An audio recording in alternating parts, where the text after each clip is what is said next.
Oke, assalamualaikum warahmatullahi wabarakatuh, teman-temanku semua. Pada kesempatan kali ini kita akan melanjutkan pembahasan kita tentang pembahasan soal UTBK kimia ya. Sekarang kita masuk ke materi stoikiometri ya. Ini adalah bagian kedua. Jangan lupa nonton juga bagian kesatunya di video sebelumnya. Oke, kita akan membahas tentang stoikiometri. Saya siapkan dua soal di sini. Yang pertama, ini ada soal suatu senyawa organik mengandung 20% karbon, sekian H dan sekian N, dan sisanya adalah oksigen. Dengan AR seperti itu ya. Tertulis itu senyawa ini memiliki MR60 dan yang ditanyakan adalah jumlah atom oksigen yang tergandung dalam 0,2 mol senyawa tersebut.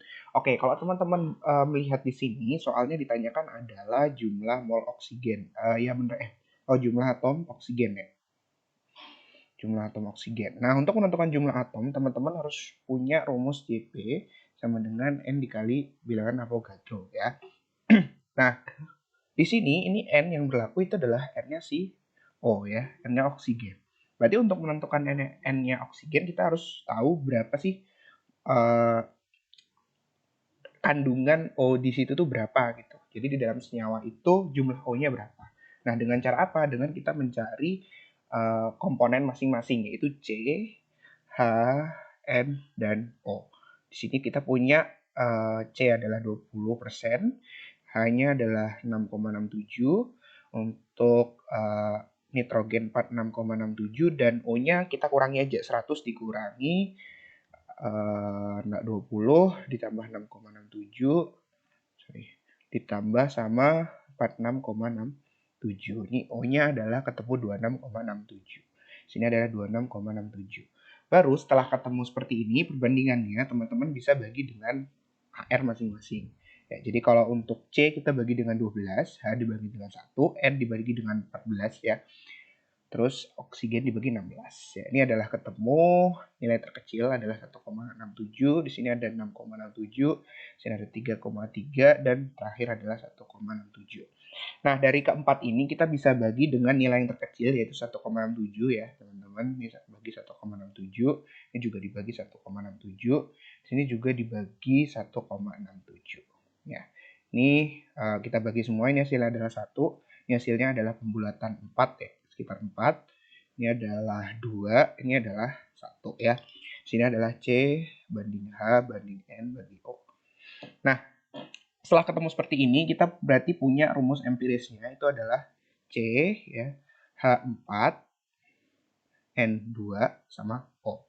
Nah, sekarang kita bandingkan dengan MR-nya. MR di sini kita punya nilai 60. Apakah ini RE-nya apakah sama dengan RM ataukah tidak gitu. Berarti kita lihat C itu 12 tambah 4 tambah 28 tambah 16. Ini kita tambahin semua hasilnya 60.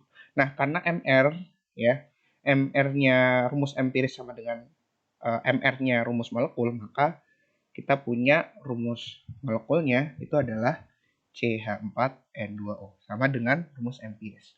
Nah, sekarang kita lihat di sini pertanyaannya adalah jumlah atom oksigen. Berarti kalau misalkan kita tahu senyawanya ini punya 0,2 mol, maka kita buat seperti ini. CH4N2O ya, kita lepas, kita buat masing-masing komponennya. C tambah 4H tambah 2N tambah O. Berarti di sini 0,2 mol, di sini juga 0,2 mol teman-teman. Karena kan perbandingan molnya pasti sama gitu di tiap setiap komponennya, itu adalah hukum Pros ya. Nanti kita lihat kalau molnya adalah sekian, maka kita dapatkan Jp-nya ya teman-teman. Jumlah partikelnya adalah 0,2 dikali 6,02 dikali 10 pangkat 23. Ya, Jp-nya adalah sekitar 1,204 kali 10 pangkat 23. Jadi jawabannya adalah yang alfa. Oke? Mungkin sampai sini teman-teman bisa bertanya kalau ada yang kurang jelas di kolom komentar. Oke, kita lanjut ke soal kedua ya. Reaksi antara amonia dengan karbon dioksida itu berlaku seperti berikut. Seperti itu dan belum setara. Untuk dapat menghasilkan 120 gram urea, di sini berarti 120 gram ya teman-teman. Maka massa amonia dan massa karbon dioksida yang bereaksi berturut-turut berapa gitu ya. Nah, jadi caranya gimana? Kita harus pertama kali jelas kita harus menyetarakan. CO2 menjadi CO, NH2 2 kali tambah H2O. Ya, di sini adalah, berarti di sini N-nya ada 2, berarti sini 2 ya.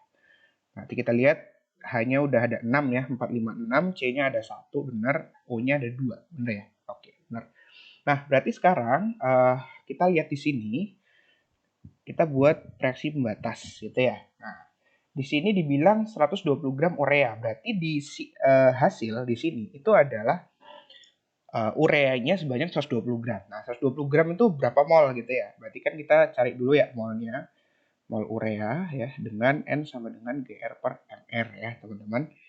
N itu adalah kita cari ya 120 dibagi MR 60. Berarti ini adalah 2 mol ya, teman-teman ya. Berarti di sini 2 mol. Ya, gitu ya. Karena kan di hasil ya, di hasil. Berarti kalau kita lihat di sini berarti naiknya adalah 2 mol, di sini juga 2 mol. Nah, sekarang pertanyaannya adalah yang bereaksi. Di sini dibilang pertanyaannya itu adalah yang bereaksi. Berarti kita cari mol yang ada di sini. Nah, berarti kita pakai perbandingan mol aja karena di sini 2 mol, berarti di sini juga 2 mol ya karena kan sama koefisiennya. Di sini karena 2 berarti 2 dikali 2 ya. 2 per 1 dikali 2 mol. Alias di sini hasilnya adalah 4 mol ya. Sini 4 mol. Sini 2 mol gitu ya. Berarti udah ketemu molnya di NH3 itu adalah ketemu 4 mol dan di NH3 dan di CO2 ketemunya adalah 2 mol ya. Nah, tinggal kita apain? Tinggal cari gram dengan rumus sama ya. N sama dengan GR per MR juga. Ya kan? Berarti N-nya adalah 4 dikali sama MR-nya NH3 itu 17. Itu adalah 68 gram ya. Dan ini CO2 berarti di sini 2 mol dikali sama MR-nya CO2 itu adalah 44 alias 88 gram gitu ya. Berarti 68 dan 88 gram. Jawabannya adalah yang delta. Oke, mungkin sampai sini dulu pembahasan kita. Mungkin kalau misalkan ada pertanyaan bisa langsung di kolom komentar aja. Terima kasih atas perhatiannya. Kita ketemu di video selanjutnya. Terima kasih, semoga bermanfaat.